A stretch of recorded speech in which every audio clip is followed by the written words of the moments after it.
चलिए आइए, नमस्कार मित्रों, मैं के तिवारी। आज आप लोगों का फिर से हार्दिक स्वागत है चंद्रा आईएएस के इस मंच पर।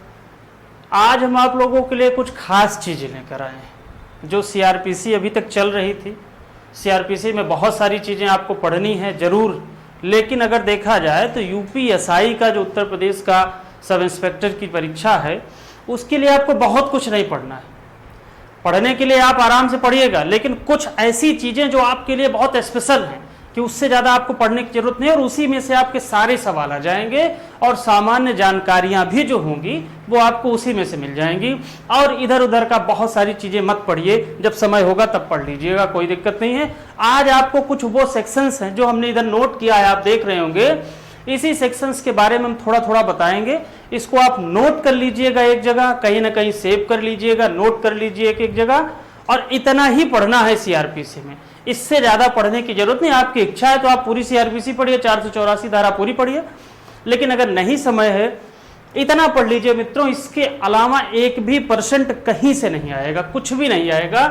और जो पुराने और लेक्चर हैं उनको आप रिपीट करते रहिए बस, और कोई दिक्कत नहीं। देखिए हमने जो कुछ किया है सीआरपीसी 1973 वाली में यूपीएसआई के लिए, फॉर यूपीएसआई, और किसी के लिए नहीं है ये सिविल जज वालों के लिए नहीं है, ध्यान रखिएगा, और किसी परीक्षा के लिए नहीं है, ये सिर्फ यूपीएसआई के लिए इतने सेक्शंस हैं। देखिए धारा 2 हमने आपको उस दिन पढ़ाया ही था, जो कि परिभाषाओं से संबंधित है, जिसमें आपको सारी परिभाषाएं हमने पढ़ा दी हैं। ज़्यादातर जो नहीं समझ में आएगी आप लोग फिर बताएंगे, मैं फिर से पढ़ा दूंगा। आज ये धारा 6 थी, ये भी हमने आपको पढ़ा दिया है। ये क्या कहती है, आज मैं थोड़ा थोड़ा इसे बताता चलूंगा, फिर मैं अभी आऊँगा जो आपके पुराने लेक्चर हैं उन पे चलूंगा। ये तो मेरा उद्देश्य सिर्फ इतना था कि कई लोगों ने पूछा, हमेशा पूछते थे लोग कि सर कितना पढ़ा जाए, कितना पढ़ा जाए। तो मैं आपको बता रहा हूँ, इससे ज़्यादा कुछ भी मत पढ़िए, नहीं आएगा इससे ज़्यादा कहीं कुछ। बहुत हैरान होने की ज़रूरत नहीं है, क्योंकि यही एक सब्जेक्ट तो है नहीं, बहुत सारे सब्जेक्ट हैं, सब कुछ पढ़ना है। इसमें सिर्फ इतना पढ़िए, इससे ज़्यादा कुछ मत पढ़िए। ये जो सेक्शन 6 है, धारा 6 हमने लिखा है, ये आप क्लासेस आप क्रिमिनल कोर्ट्स जो हमने उस दिन आपसे बताया था कि कोर्ट ऑफ सेशन है, हाई कोर्ट है, एग्जीक्यूटिव मजिस्ट्रेट हैं, फर्स्ट क्लास जुडिशियल मजिस्ट्रेट, इसको पढ़ लीजिएगा। धारा 24 और धारा 25 मैंने आपको उस दिन पढ़ा दिया है, जिसमें आपके एपीओ साहब और पीओ साहब, मतलब लोक अभियोजक अधिकारी और सहायक लोक अभियोजक अधिकारी, जिसके बारे में हमने आपसे उस दिन बताया भी था कि ये कोर्ट साहब होते हैं, मजिस्ट्रेट के कोर्ट में ये अभियोजन का संचालन करते हैं राज्य सरकार की तरफ से, इनको पढ़ लीजिएगा। उसके बाद ये जो 27, 28 और 29 है, ये जरूरी है थोड़ा सा आपके लिए, अभी आज इसको बताएंगे भी हम आपको। 27 क्या है, इतना ध्यान रखिए। 27 वो है जब कुछ ऐसे बच्चे जिनको आप किशोर कहते हैं, अभी आप आगे पढ़ेंगे, जुवेनाइल जस्टिस का जो एक्ट है उनके मामले में धारा 27 बता रही है। इसके बारे में भी एक एक व्याख्या करेंगे। 27 सिर्फ किशोर मामलों से संबंधित, जो बच्चे की किशोरावस्था वाले बच्चे हैं, जो अपराधी हैं, किशोर अपराधी, उनके बारे में चर्चा कर रही है। 28 और 29 हमने देखे यहाँ पे लिखा है। 28 हाई कोर्ट और court of session, high court और सत्र न्यायालय के बारे में बता रही है कि उनके न्यायाधीश कितना दंड दे सकते हैं, किसी को ज्यादा से ज्यादा अधिकतम कितना दंड दे सकते हैं हाई कोर्ट या कोर्ट ऑफ सेशन के न्यायाधीश। 29 किसको बता रही है, 29 मजिस्ट्रेट को बता रही है, जो मजिस्ट्रेट हैं आखिर वो कितना दंड दे सकते हैं, इनके बारे में। ये सारे सेक्शन आपके लिए बहुत इंपॉर्टेंट है मित्रों, ये बिल्कुल न छूटने पाए, आपसे ध्यान रखिएगा। इसके अलावा आप एक भी कुछ भी मत पढ़िएगा, तब भी आप कहेंगे कि सर इसके अलावा कहीं से नहीं आया सवाल, लेकिन ये न छूटने पाए। 28 कोर्ट ऑफ सेशन और हाई कोर्ट के बारे में। 29 मैंने आपसे बताया मजिस्ट्रेट को जो पावर है कि एक मजिस्ट्रेट कितना दंड दे सकता है अधिकतम, इसके बारे में। और आपको ये जरूरी है पढ़ना धारा 36 से लेकर के 60 तक। 36 जो है, 36, 37, 38 तक जो है, ये सारी जो धाराएं हैं, ये जो पुलिस ऑफिसर, जो दरोगा जी हैं या इनके जो अधिकारी हैं, डीवाईएसपी हैं, एसीपी हैं, जो और भी उच्च अधिकारी हैं, उनके पावर के बारे में बात करती है कि आखिर वो कौन कौन सी पावर का इस्तेमाल कर सकते हैं। समझ गए? मतलब क्या कि अगर ये थाने में आएंगे तो भाई थाने का को जो इंचार्ज है वो तो थाना इंचार्ज है, लेकिन अगर एसपी साहब आ रहे हैं तो उनकी पावर क्या होगी थाने में, क्या उनकी भी पावर वो थाने को संभाल सकते हैं कि नहीं संभाल सकते?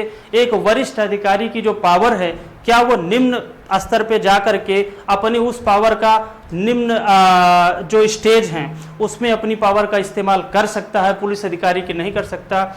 ये सारी बातें हैं। उसके बाद जब आप इधर 41 से जो जरूरी चीजें हैं आपकी, 41 से लेकर के जो 60 वाला पोर्शन है, इसको आपको बहुत जरूरी है पढ़ना, क्योंकि ये हर पुलिस विभाग के आदमी के लिए जरूरी हो जाता है कि ये क्या है। ये अरेस्ट ऑफ पर्सन के बारे में बता रहा है कि व्यक्तियों की गिरफ्तारी होगी, कैसे गिरफ्तार किया जाएगा, एक पुलिस का अधिकारी जो है किसी व्यक्ति को वारंट के बिना कैसे गिरफ्तार करेगा, वारंट के साथ कैसे गिरफ्तार करेगा, कब गिरफ्तार करेगा, और इसी में एक धारा आएगी 46 धारा आएगी, वो भी बताएगी कि आखिर गिरफ्तारी कैसे की जाएगी। और आगे मैं आपको बताऊंगा कि इनकाउंटर भी कैसे होता है, वो सारी चीजें बताऊंगा। ये इसी के माध्यम में लेगी। 36 से 60 के बीच में आपको इनकाउंटर भी मिल जाएगा, इसलिए ये जरूरी है। ये आपके लिए बहुत जरूरी तो नहीं है 82-83, लेकिन फिर भी पढ़ लीजिएगा। कंपटीशन बहुत ज्यादा है मित्रों, कहीं कहीं से भी सवाल बन सकते हैं, इसलिए मैं आपसे कह रहा हूं कि 82-83 है क्या? 82 ये कह रही है कि ऐसे व्यक्ति जिनको फरार घोषित कर दिया गया है, भगोड़े घोषित कर दिया गया है, उनके बारे में प्रावधान करती है। और ये 83 हमने एक अटैचमेंट शब्द है, अंग्रेजी माध्यम वाले ध्यान रखिएगा, मैं हिंदी में भी बता रहा हूं लेकिन अंग्रेजी इस वजह से बता रहा हूं कि कानून की एक एक शब्दों की अंग्रेजी जानना जरूरी है, अन्यथा आपको परीक्षा में वो उलझा सकता है। एक बार मुझे याद आ रहा है, सॉरी कहाँ की परीक्षा थी वो, छत्तीसगढ़ की परीक्षा थी, छत्तीसगढ़ सिविल जज का एग्जाम था। तो आपके आईपीसी में एक धारा है 425 जो कि मिसचीफ के बारे में बताती है, जिसकी हिंदी कानून में रिष्टी लिखा गया है। रिष्टी का मतलब सिर्फ ये होता है कि किसी के सामान का नुकसान कर देना, किसी की मूल्यवान चीजें हैं उसको तोड़ फड़ोड़ देना, कुछ ना कुछ उसके मूल्य को गिरा देना, उसका नुकसान कर देना, तोड़ देना, खराब कर देना, जला देना। अब वहां के सिविल जज के एग्जाम में ये जो रिष्टी शब्द है, इसकी जगह पे पूछ लिया कि शरारत कहां पे परिभाषित है। और जितने बच्चे थे जो अंग्रेजी माध्यम के बच्चे थे वो तो सही कर लेंगे, क्योंकि मिसचीफ एक ही वर्ड है, मिसचीफ वो घुमा नहीं पाएगा, मिसचीफ ही लिखेगा। लेकिन जो सिर्फ हिंदी वाले थे, जो अंग्रेजी नहीं पलट के देखे भी नहीं, वो बेचारे क्वेश्चन ही छोड़ के चले आए, यार ये कहां से पढ़े। और जब यहां आए तो वो लोग पूछ रहे हैं भैया ये शरारत तो कहीं आईपीसी में परिभाषित ही नहीं है। जब किसी ने कहा कि भैया देखिए, हमसे 2-3 लोग कहे तो हमने कहा यार वो शरारत क्या, उसको इंग्लिश मीडियम वाला पलट के नहीं देखे आप? और जब पलट के देखे तब सर पे हाथ रख के करे ये तो मिसचीफ की बात है, तो ससुरा मिसचीफ की बात कर रहा था, हम ध्यान ही नहीं दिए। तो ध्यान ये रखना जरूरी है कि हिंदी इतनी क्लिष्ट है कानून की कि वो कुछ भी घुमा सकता है मित्रों। तो ध्यान रखिएगा एक एक चीज कि जो, मैं ये नहीं कहता कि आप सब कुछ अंग्रेजी में पढ़िए, लेकिन कानून के जो मुख्य बिंदु हैं, मुख्य शब्द हैं, उनकी हिंदी और अंग्रेजी दोनों जानते रहिए। कि अगर हिंदी को वो घुमा भी दे आपसे तो अंग्रेजी नहीं घुमा पाएगा, अंग्रेजी का एक ही शब्द है वही उतना बोल पाएगा वो, ठीक है। तो ये जो मैंने आपसे 82 बताया, प्रोक्लेमेशन ऑफ ऑफेंडर की बात करता है, मतलब जो भगोड़े अपराधी हैं उनके बारे में बात करता है। 83 आपके अटैचमेंट की बात करता है, जिसको आप कहते हैं कुर्की। ये कुर्की की बात करता है, किसी की प्रॉपर्टी जब कुर्क होती है तब इसकी बात करता है। 83 धारा 83 सीआरपीसी की कुर्की के बारे में प्रक्रिया बताता है, तो इसलिए आपके लिए यह भी जरूरी है। 125 तो सबके लिए जरूरी। अब ये 125 जो है, ये चूंकि इसकी हिंदी भी जानते रहिए, अंग्रेजी भी जानते रहिए, ये मेंटेनेंस के बारे में बात करता है। मेंटेनेंस क्या है? मेंटेनेंस सिर्फ आज का मुद्दा, ये बहुत जरूरी है, आज के लोगों के लिए बहुत जरूरी है ये, जो चूंकि समय जो इतना खराब चल रहा है, समय जो इस समय चल रहा है, जो भावनात्मक शून्यता हो गई है लोगों में, विचारधाराओं की जो कमी आ गई है, जो हमारे सामाजिक मुद्दे हैं उन पे भी हर तरीके से अगर देखा जाए तो आज इस सेक्शन की ज़्यादा ज़रूरत है लोगों को। इसके लिए नहीं कि इसका यूज क्या है, इसके लिए जागरूकता की जरूरत है। और ऑनरेबल सुप्रीम कोर्ट से लेकर के ऑनरेबल हाई कोर्ट या सामाजिक जो बड़े बड़े संस्थान हैं वो सारे बड़े बड़े संगठन जो हैं वो सब इसके बारे में जागरूकता फैला रहे हैं। ये है क्या मित्रों, ये जानिए। ये सिर्फ और सिर्फ मेंटेनेंस की बात करता है। मेंटेनेंस क्या है? भरण पोषण की बात करता है मित्रों, भरण पोषण की बात करता है। किसके भरण पोषण की बात करता है? एक ऐसा व्यक्ति जो उस लायक है, क्या कर सकता है? किसी का भरण पोषण कर सकता है, या जिसकी जिम्मेदारी है कि माँ बाप ने आज हमें पाला है, कल हमको माँ बाप जब उस स्थिति में आ जाएं, जब उनको हमारे सहारे की जरूरत पड़े, तो हमारा क्या दायित्व है, और अगर हम अपने दायित्वों का निर्वाह नहीं करते तो उन सब के लिए CRPC में प्रावधान रखा गया है। ये भरण पोषण की बात करता है, माता पिता के भरण पोषण की बात करता है, माँ बाप के, पत्नी के, बच्चों के और उन आश्रितों के भरण पोषण की बात करता है जो वास्तव में जिनका अधिकार है कि आपसे भरण पोषण की मांग करें अगर आप उस लायक हैं तो ये भरण पोषण की बात करता है। और आज के परिप्रेक्ष्य में ये बहुत जरूरी धारा है। ऑनरेबल सुप्रीम कोर्ट ने तो आज से नहीं, बहुत सारे अमेंडमेंट हुए हैं मित्रों, इसमें बहुत सारे अमेंडमेंट हुए हैं। अगर जब इसको हम पढ़ाएंगे तो इस पर एक अलग से लेक्चर चलेगा आपका। मोहम्मद साहबानों का केस चलेगा, बहुत अभी केसेस के नाम नहीं लेंगे, बहुत सारे केस चलेंगे जिसमें सिविल जज वालों को भी इंक्लूड करेंगे हम, वो भी सब साथ में इसको पढ़ेंगे, ठीक है। तो 125 आपको पढ़ना है। अब ये क्या है? ये दरोगा जी आप लोगों के लिए बहुत जरूरी है। इसमें है क्या? ये जो पब्लिक आर्डर होता है, पब्लिक डिसऑर्डर होता है, पब्लिक डिसऑर्डर से ऑर्डर में बदला जाता है, मतलब क्या? लोक व्यवस्था। पुलिस क्यों बनी है? पुलिस का काम ही है कि जो लोक व्यवस्था है उसको बनाए रखे। पब्लिक की जो व्यवस्था है, गुड बिहेवियर है, लोगों को कोई समस्या ना हो, प्रिवेंटिव डिटेंशन के लिए ही तो पुलिस बनाई गई कि कोई गलत काम हो रहा है तो उसके पहले उसको रोका जाए। तो 129 जो है यहां से आपकी 2 से लेकर के 153 तक जो चीजें हैं वो मैं आपको एक शार्ट में बता रहा हूं। यहां क्या क्या मिलेगा? एक तो यहां आपको मिलेगा जब कभी कभी दंगा फसाद होने लगता है या भीड़ एकत्रित होती जाती है तो पुलिस के पास ये पावर है कि लाठी चार्ज करती है, भीड़ को भगा देती है, ठीक है। अगर पुलिस से काम नहीं हो पाता तो जो आर्म्स फोर्सेज आते हैं, सशस्त्र सेना बल आते हैं, वो भी आपको यही मिलेगा। उसके बाद आगे चल करके धारा 144 भी इसी के बीच में है जिसको आप कर्फ्यू कहते हैं, ये भी यही पढ़ना है। और इसका टाइम क्या होगा, धारा 144 है क्या, कब लागू होती है, ये सब पढ़ना है। उसके बाद जो आप 143-44 में फिर उसके बाद 45-47 की बात आती है जो आपके गांव और क्षेत्रों में, ग्रामीण क्षेत्रों में रोज की घटनाएं होती रहती हैं, पब्लिक न्यूसेंस से संबंधित जो छोटी छोटी घटनाएं हैं जिसमें एग्जीक्यूटिव मजिस्ट्रेट की क्या भूमिका है उसकी भी चर्चा की जाएगी। तो ये मित्रों यहाँ पे पुलिस बल का, पुलिस का, दरोगा जी का बहुत रोल होता है, क्योंकि यहाँ ये माना जाता है कि ये मसला थाने से ही ज़्यादातर निपट जाता है। इसमें न्यायालय की कोई विशेष जरूरत नहीं होती।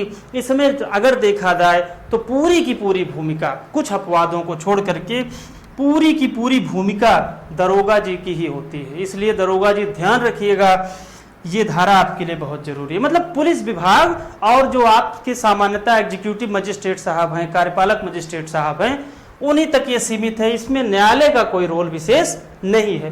वो तो बात अलग है कि ऑर्डर में कभी कभार कोई ऐसी बात हो गई तो ठीक है, नहीं तो सामान्य रूप से इसमें न्यायालय का कोई रोल नहीं है। ये सिर्फ और सिर्फ दरोगा जी और SDM साहब लोगों के लिए बनी है, ठीक है। तो ये मैं इतनी बात की। उसके बाद इधर आइए, इधर के इंपॉर्टेंट, बहुत सारी इंपॉर्टेंट चीजें हैं। अब 153 तक यहाँ हुआ। 154 क्या है आप जानते हैं? 154 FIR की बात करता है। चलिए इसको हटा देना, इसको हटा देते हैं। 154 इधर तक दिख रहा होगा सब कुछ अच्छी तरीके से, सब लोगों को इधर तक तो दिख रहा है ना भैया? इधर तक आप लोगों को सबको दिख ही रहा है, ठीक है, कोई दिक्कत नहीं है। 154 से लेकर के 176 तक की मैं जो बात कर रहा था, आप लोग इधर तक देख पा रहे हैं ना, है ना? ठीक है। तो 154 से लेकर के 176 तक, 154 मित्रों है क्या? ये मैंने आपसे उस दिन FIR के बारे में थोड़ा बहुत चर्चा किया है, अभी बहुत चर्चा नहीं किया हूं, थोड़ा बहुत चर्चा किया हूं। अभी तो इसके बारे में बहुत सारी चीजें हैं।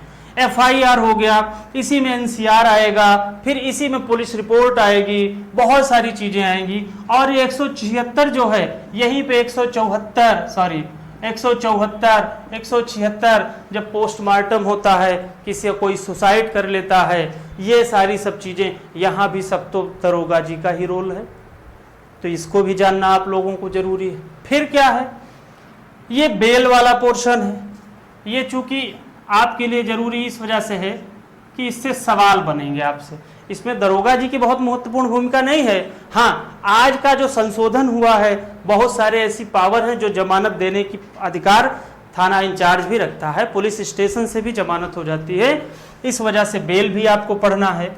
उसके बाद ये जो 482 है, इससे सिर्फ सवाल बनेगा, आपसे बहुत ज्यादा नहीं पूछा जाएगा। ये हाई कोर्ट की मित्रों क्या है, अंतर्निहित शक्ति है। क्या, inherent power of the high court है। मतलब कि हाई कोर्ट अपनी पावर पे कोई कितने हद तक जा करके वो लोगों के मूल अधिकारों को संरक्षित कर सकता है, लोगों को प्राकृतिक न्याय दिलवाने में हाई कोर्ट किस हद तक अपनी पावर का इस्तेमाल कर सकता है, वो सारी शक्तियां जो उसमें निहित है, किसी ने दिया नहीं है। अगर कभी सवाल बन जाए कि हाई कोर्ट को कौन कौन सी शक्ति प्रदान की गई है, तो नहीं मित्रों, ये इनहेरेंट पावर है, उसके अंदर उतनी है, वो उतना लेके पैदा हुआ है, किसी से उसने भीख नहीं मांगी है। तो ये 482 है। 2 सेक्शन बच रहा है, आपने सोचा होगा कि बीच में हमने छोड़ क्यों दिया, 197 और 479। ये दोनों सेक्शन मित्रों, ये तो आपके काम का नहीं है, ये सिविल जज वालों के लिए है। अगर इसमें कुछ लोग हैं तो वो भी जाने। सिविल ये 479, ये मित्रों सिर्फ नेचुरल जस्टिस की बात करता है, ये मैं आपको हर जगह पढ़ाऊंगा। ये 479 जो सेक्शन है, ये सिर्फ आपसे बता रहा हूँ नेचुरल जस्टिस, चूंकि कानून का उद्देश्य ही है कि लोगों को प्राकृतिक न्याय मुहैया कराना। अब जब हम आपको ये अच्छी तरीके से पढ़ाएंगे तब इसके बारे में भी बताएंगे। लेकिन ये जो 197 है मित्रों, इस पे बड़ा विवाद है। ये है क्या, 197 धारा 197 CRPC की, ये कह क्या रही है। ये जब आप दरोगा जी लोग जाएंगे बन के दरोगा, तो होगा क्या कि बहुत से लोगों की गिरफ्तारी करनी होती है। कभी कभार जब भी FIR हुआ, कुछ हुआ, तो इसमें कुछ ऐसे लोगों के बारे में बताया गया है, जजों के बारे में बताया गया है, जो जज साहब लोग हैं उनके बारे में बताया गया है, या जो कुछ और पब्लिक सर्वेंट हैं जो सेंट्रल गवर्नमेंट से हैं या स्टेट गवर्नमेंट से हैं, उनकी गिरफ्तारी के पहले आपको जो उनकी सक्षम गवर्नमेंट है, सक्षम सरकार है, सरकार से, सेंट्रल के हैं तो सेंट्रल गवर्नमेंट से, स्टेट के हैं तो स्टेट गवर्नमेंट से, उनकी गिरफ्तारी के पहले सरकार से परमिशन लेनी पड़ती है। वास्तविकता में आपको मैं बताऊं तो बहुत सारा आरोप लगता है कि इसको बहुत से जो बुद्धिमान लोग हैं, वास्तव में CRPC के जो जानकार हैं, वो तो इसको भ्रष्टाचार की धारा भी कहते हैं। चूंकि लोगों की गिरफ्तारी पे बहुत से अंकुश लगाती है, जो जितने पब्लिक सर्वेंट है उनकी गिरफ्तारी के लिए सरकार से सैंक्शन कराना पड़ता है, पहले अनुमति लेनी पड़ती है, ठीक है। लेकिन आज भी सुप्रीम कोर्ट ने इसमें बहुत सारी गाइडलाइन दे दी हैं, हर मामले पे नहीं लेनी पड़ रही, लेकिन फिर भी है, इनको गिरफ्तार करने पे बहुत सारी ऐसे अंकुश लगते हैं जिनके लिए पहले जाकर के हाईकमान से आपको आदेश लेना पड़ता है। तो मित्रों, मैंने आपको एक ये ग्राफ बताया आज कि CRPC में, आपको ये CRPC को बहुत हवा मत बनाइए, ये बहुत कुछ है नहीं, ये खेल है सिर्फ, और इसको पढ़ लीजिए और ये सोच के मत पढ़िए कि CRPC बहुत हवा है, कुछ नहीं। UPSI के लिए, और किसी लिए तो नहीं कह रहा हूं, UPSI के लिए इतना पढ़ लीजिए मित्रों, इतने से ज़्यादा कुछ नहीं आएगा।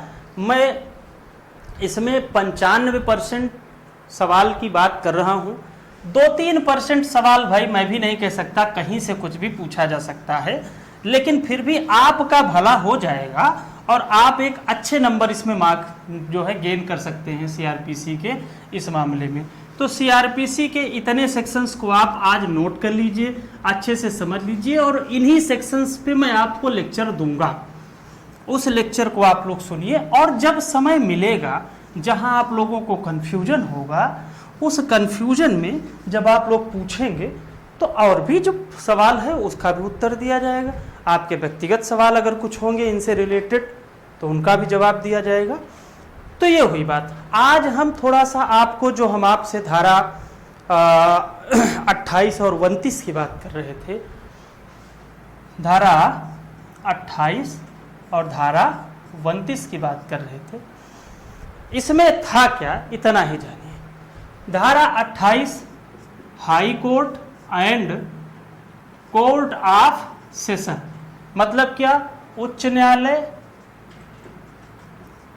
और सत्र न्यायालय,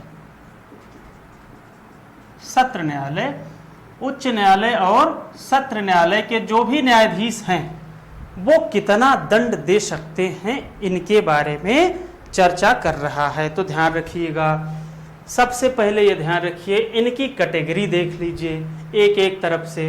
अगर आप कहते हैं तो देखिए सीआरपीसी क्या कह रही है कि हाई कोर्ट और कोर्ट ऑफ सेशन मतलब सत्र न्यायाधीश, सत्र न्यायालय का जो न्यायाधीश होगा वो सत्र न्यायाधीश होगा।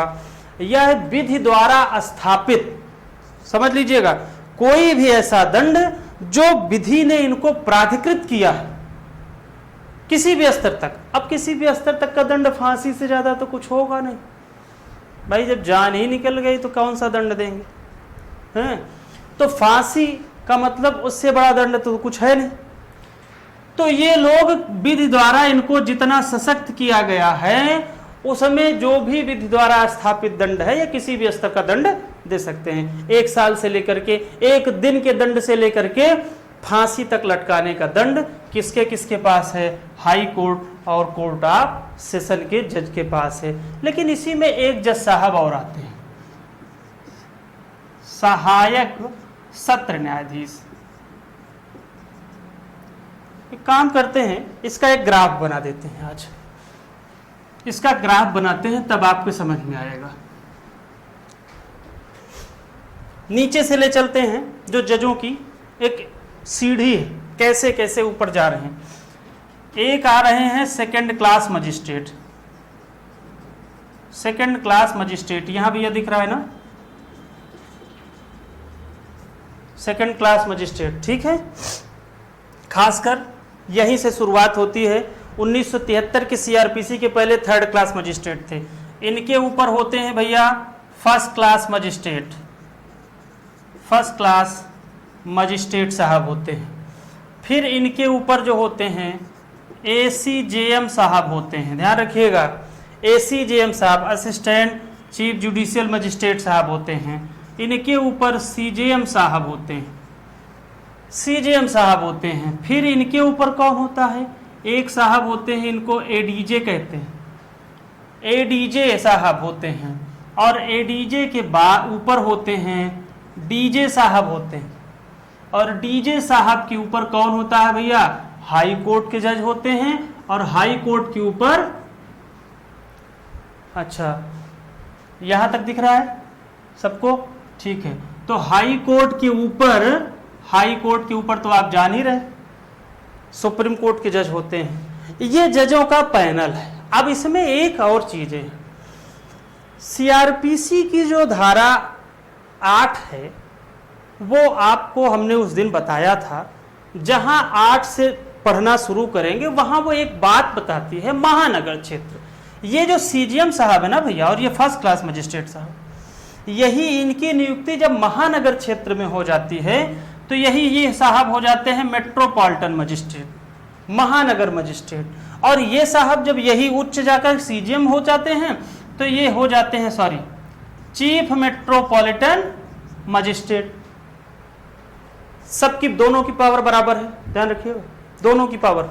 बस ये है कि इनको ये एरिया मिला है तो इस नाम से जानते हैं, ये एरिया मिला है तो इस नाम से। ये महानगर वाला एरिया है। अच्छा, आप देखिए कौन क्या दंड दे सकता है, इसकी बात देखिए। ये जो first class second class judicial magistrate हैं भैया, ये दंड कितना देंगे आप ध्यान रखिएगा। इनकी दंड देने की पावर है, किधर लिख दें, इधर लिख दे रहे हैं, 1 वर्ष प्लस 5,000 रुपए जुर्माना। मतलब ये 1 साल तक का दिख रहा है, हाँ बस सीजीएम, अच्छा कोई बात नहीं, इसको हटा दे रहे हैं, ठीक है। यहाँ CGM CMM कर दे रहे हैं, चीफ मेट्रोपॉलिटन मजिस्ट्रेट। ठीक है, चलिए कोई बात, ठीक है बैठिए। अब ये जो सेकंड क्लास मजिस्ट्रेट है साहब, ये किसी व्यक्ति को, इनकी पावर क्या है जो CRPC में दिया गया है, ये किसी को 1 साल का कारावास या 5,000 रुपए तक का जुर्माना, इससे ज्यादा नहीं दे सकते, इनकी यही पावर है। ठीक है भैया। अब ये जो फर्स्ट क्लास जुडिशियल मजिस्ट्रेट हैं साहब, जब ये महानगर में चले जाते हैं तो मेट्रोपॉलिटन मजिस्ट्रेट हो जाते हैं, महानगर मजिस्ट्रेट, इनकी पावर क्या है, ये 1 साल, भाई ऊपर हैं, बड़े हैं तो थोड़ा बहुत तो अधिकार मिलेगा, ऐसे बड़े रहने का मतलब, तो 3 साल 3 वर्ष का क्या भैया, कारावास प्लस थोड़ा सा पैसा भी बढ़ा देते हैं, 10,000 रुपए जुर्माना, ये इनकी पावर है, ध्यान रखिएगा। अब हुआ क्या, ये जो ACGM साहब हैं और ये CGM साहब, ये घूम फिर के एक ही जगह, चूंकि एडिशनल हैं, इसी में असिस्टेंट भी होते हैं, इसी में एडिशनल भी होते हैं, इनकी पावर क्या है, इनकी पावर भी जान लीजिए क्या है। इनकी पावर मित्रों, ये कहते हैं 7 साल तक, 7 वर्ष तक का कारावास, 7 years इम्प्रिजनमेंट। लेकिन जो फाइन और जुर्माने की बात हो रही है उसकी बात नहीं बताई गई है। इसका मतलब क्या है कि CGM जुर्माना कितना भी लगा सकता है, ध्यान रखिएगा, CGM के जुर्माने की बात नहीं बताई गई है कानून में। इसका मतलब यह है कि CGM 7 साल तक, उससे ऊपर नहीं दे सकता, ध्यान रखिएगा, 7 साल तक का कारावास का दंड दे सकता है, जेल की सजा, लेकिन जुर्माना कितना भी लगा सकता है। अब ये साहब हैं, यहीं पे थोड़ा सा वो है, DJ साहब कितना देंगे। अभी हमने आपको बताया कि DJ और हाई कोर्ट का जज, जो धारा 28 में बात बताई गई है, वो यही कह रहा है कि DJ मतलब डिस्ट्रिक्ट जज जो कोर्ट ऑफ सेशन है। अच्छा हाँ, एक चीज और समझ लीजिए, डिस्ट्रिक्ट जज और कोर्ट ऑफ सेशन जज में, सेशन जज में क्या अंतर है। ये जो DJ साहब हैं, ये बजने वाले नहीं, माफ करिएगा, वो एक बार सवाल पूछ लिया था बच्चे ने, ठीक है। DJ का मतलब डिस्ट्रिक्ट जज साहब, और ये डिस्ट्रिक्ट जज साहब जो हैं, जब ये सिविल मामला देखते हैं भैया, तब ये डिस्ट्रिक्ट जज साहब होते हैं, और जब आपराधिक मामला देखते हैं तो ये सत्र न्यायाधीश होते हैं, कोर्ट ऑफ सेशन। एक ही आदमी है और कोई दिक्कत नहीं है, यही यहाँ पे भी जोड़ लीजिएगा, कोई दिक्कत नहीं। अब इनकी पावर और इनकी पावर सेम है, कह रहा है CRPC कह रही है कि दोनों विधि द्वारा स्थापित कोई भी दंड दे सकते हैं जो अवैध ना हो, और किसी भी स्तर तक, मतलब फांसी तक दे सकते हैं। लेकिन इस ADJ साहब में एक जो एडिशनल साहब होते हैं, वो तो इनके बराबर दंड दे सकते हैं, डिस्ट्रिक्ट जज के साहब, लेकिन इसी ADJ में एक होते हैं असिस्टेंट डिस्ट्रिक्ट जज। एडिशनल वाले जो हैं DJ के बराबर दंड दे देंगे, कोई दिक्कत नहीं, सत्र न्यायाधीश के बराबर दंड दे देंगे। असिस्टेंट जो DJ है, उनके पास क्या पावर है, आप वो ध्यान रखिएगा। असिस्टेंट वाले साहब, इनके लिए कहा गया है 10 वर्ष तक का कारावास, 10 वर्ष तक का जुर्माना की बात नहीं। CGM से जुर्माना असीमित हो गया है, मतलब क्या, जो इच्छा हो वो दे दें साहब, सिर्फ कारावास देखा गया है। CGM 7 साल तक का दे सकता है, इसके ऊपर नहीं दे सकता। और जो ADJ साहब हैं, ADJ साहब, ADJ में जो एडिशनल हैं, वो तो डिस्ट्रिक्ट जज या कोर्ट ऑफ सेशन के जज के बराबर दे देंगे, कोई दिक्कत नहीं है। लेकिन जो असिस्टेंट साहब हैं, असिस्टेंट डिस्ट्रिक्ट जज साहब, ये 10 वर्ष तक का ही कारावास दे सकते हैं, इसके ऊपर नहीं दे सकते। तो ये हमने आज आपको इतना ये बताया कि कौन, अच्छा, मजिस्ट्रेट के लिए सेक्शन 29 धारा 29 और हाई कोर्ट और डिस्ट्रिक्ट कोर्ट के लिए धारा 28 है मित्रों, इतना ध्यान रखिएगा। 28 में, धारा 28 में हाई कोर्ट और डिस्ट्रिक्ट जज के लिए है कि जजों के लिए है कि कितना दंड दे सकेंगे, और 29 में जितने भी मजिस्ट्रेट हैं, CGM के नीचे सब मजिस्ट्रेट हैं, CGM से लेकर के, इनके लिए दंड का प्रावधान है। ठीक है, तो इतना आपके आज समझ में आया होगा। अब अगले लेक्चर में हम आपको इसको इतना समझिए कि कौन जज कितना दंड दे सकता है। अगले लेक्चर में हम आपको गिरफ्तारी के वो सारे प्रावधान बताएंगे जिनके बारे में आपके कुछ सवाल भी हैं, उनको भी निराकरण करेंगे, उनका भी, और सारी चीज़ों का निराकरण किया जाएगा। ठीक है, बहुत बहुत धन्यवाद। आप सब लोग अच्छे से लगे रहिए। बहुत सारी शुभकामनाएं आप सबको।